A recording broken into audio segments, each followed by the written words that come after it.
வாழ்க வையகம், வாழ்க வையகம், வாழ்க வளமுடன்.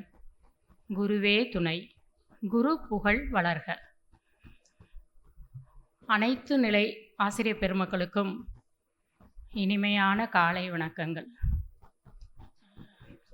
இந்த 3 நாள் அமர்வில் முதல் நாள் முதல் அமர்வாக ஐயா அவர்கள் ஐயுணர்வும் மெய் உணர்வும் என்ற நம்ம விளக்கத்தை மென்மையாக உணர வச்சாங்க. உணர்ந்தமா மிகவும் மிகவும் மென்மையாக உணர வச்சாங்க. அதே நாளன்று 2வது அமர்வில் 9 மைய தவ விளக்கத்தை அம்மா அவர்கள் அந்தந்த மையத்தை அப்படியே நம்ம உணர்கிற மாதிரி அருமையாக விளக்கம் கொடுத்தாங்க. எளிமையான விளக்கமாக இருந்தது. அடுத்த அமர்வில் செயல் விளைவு தத்துவம் அப்படின்னு ஒரு இதை கொடுத்தாங்க. நமக்கு நம்ம என்ன செய்கிறோம், அது எப்படி விளையும் அப்படிங்கிற செயல் விளைவு தத்துவமாக எடுத்துரைத்தார்கள். தத்ரூபமாக இருந்தது அந்த விளக்கம். அடுத்த அமர்வில் 5 அளவு முறையை எவ்வாறெல்லாம் நாம் அளவு முறையாக பயன்படுத்தலாம் என்பதை அற்புதமாக விளக்கினார்கள். உணவானாலும் சரி, உழைப்பானாலும் சரி, அதை எவ்வாறு நம்ம பயன்படுத்திக்கலாம் அப்படின்னு அற்புதமாக விளக்குனாங்க. 2ஆம் நாள் அமர்வில் காலையில் கவியரங்கன்னு சொல்லிட்டு நம்ம பேராசிரியர் பெருமக்கள்லாம் அவங்க மகரிஷியோட கவியை அவங்கவுங்க தரத்தில் கொடுத்தாங்க. அதுவுமே நல்லா இனிமையாக இருந்துச்சு, கேட்குறதுக்கு இனிமையாக இருந்துச்சு. அதுக்கப்புறம் ஐயா அவர்கள் நற்பண்புகள் அப்படின்னு சொல்லிட்டு நலமுடன் வாழ நல்ல முறையில் எடுத்துரைத்தார்களா? ரொம்ப அற்புதமாக இருந்துச்சு அதுவும்.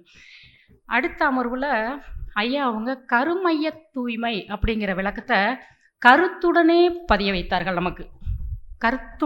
வைத்தார்கள்.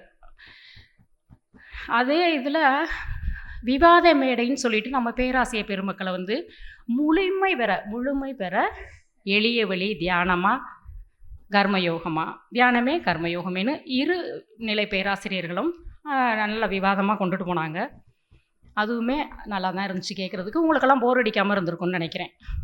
அதுலேயும் சரவெடி போட்டு அந்த பாரதி இருக்காங்கல்ல, அவங்க தெறிக்க விட்டாங்கன்னு நினைக்கிறேன் உங்களெல்லாம்.